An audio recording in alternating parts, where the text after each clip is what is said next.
Hello everyone, myself Pragati, business advisor in GR compliance. आज मैं आपको इस वीडियो में जीएसटी रिटर्न से जुड़ी कुछ जानकारी देना चाहूँगी। सबसे पहले मैं आपको बताना चाहूँगी कि अगर आपने जीएसटी रजिस्ट्रेशन करवा लिया है, आपको जीएसटी नंबर अलॉट हो गया है, तो उसके बाद आपको मैंडेटरी हो जाता है कि आपको जीएसटी रिटर्न फाइल करना होता है। कई बार लोगों को कन्फ्यूज़न होती है कि हमने जीएसटी रजिस्ट्रेशन तो अभी लिया है। फॉर एग्जाम्पल, इन केस आपने जीएसटी रजिस्ट्रेशन फरवरी में लिया है, आपको फरवरी 28 को जीएसटी नंबर अलॉट हुआ है, तो इस केस में भी आपके लिए जीएसटी फाइल करना मैंडेटरी हो जाता है। इसको आप स्किप नहीं कर सकते हैं। रेगुलर टैक्स पेयर के लिए दो रिटर्न्स फाइल करना मैंडेटरी होता है। एक होती है जीएसटी R1 और एक होती है जीएसटी R3B। जीएसटी R1 की ड्यू डेट जो होती है वो 11th होती है एवरी मंथ, और जीएसटी R3B की जो ड्यू डेट होती है वो एवरी मंथ 20th होती है। तो हमें इस ड्यू डेट से पहले जीएसटी रिटर्न फाइल करना मैंडेटरी हो जाता है। सबसे पहले मैं आपको एक चीज़ और क्लियर करना चाहूँगी कि अगर जीएसटी R1 या जीएसटी R3B आप नहीं फाइल करते हैं, तो इस केस में आपको पेनल्टीज जो है वो आगे जाके बेयर करनी पड़ती है। जीएसटी R1 क्या होता है? जीएसटी R1 होता है जो भी आप मंथ में सेल करते हो उसकी समरी की डिटेल्स जो है जीएसटी R1 में हम फाइल करते हैं। जीएसटी R3B में सेल और परचेज, आपने कुछ सेल किया है या कुछ परचेज किया है, दोनों की कंबाइंड समरी जो है हम जीएसटी R3B में फाइल करते हैं। ठीक है, तो हमें जीएसटी फाइल करने के लिए दो ऑप्शन जो है गवर्नमेंट की साइड से मिलते हैं। First is monthly basis, second is quarterly basis.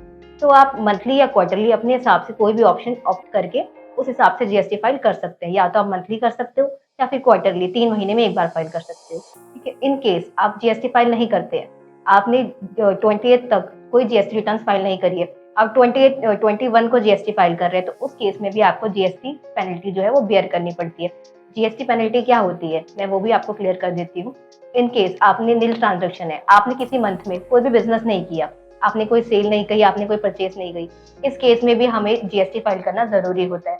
हमें दिखाना होता है गवर्नमेंट को कि हमने इस मंथ में कोई भी सेल नहीं करी है, कोई भी परचेज नहीं करी है। उस केस में उसको हम नील ट्रांजैक्शन कहते हैं और नील रिटर्न फाइल करते हैं। ये फाइलिंग करनी भी हमारे लिए जरूरी होती है। अगर हम लोग नील फाइलिंग भी नहीं करते हैं तो उस केस में भी पेनल्टी हमें पे करनी होती है। नील फाइलिंग की जो पेनल्टी होती है वो 20 रुपीज पर डे होती है। 20 तारीख के बाद, अगर 20th एवरी मंथ 20th के बाद आप फाइल करते हो तो 20 रुपीज पर डे आपको पेनल्टी पे करना पड़ता है।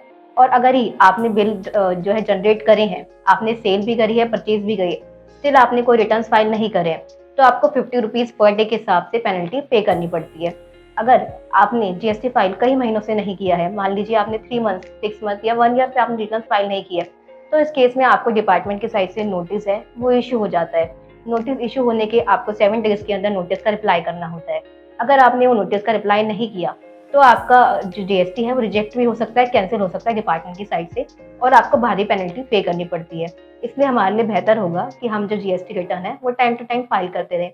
इसके लिए आप हमें कांटेक्ट कर सकते हैं, हम आपको उसके लिए डीप इन्फॉर्मेशन देंगे, आपको क्लियर करेंगे क्या जीएसटी रिटर्न है और आपका वर्क प्रोसेस ईजी बना देंगे।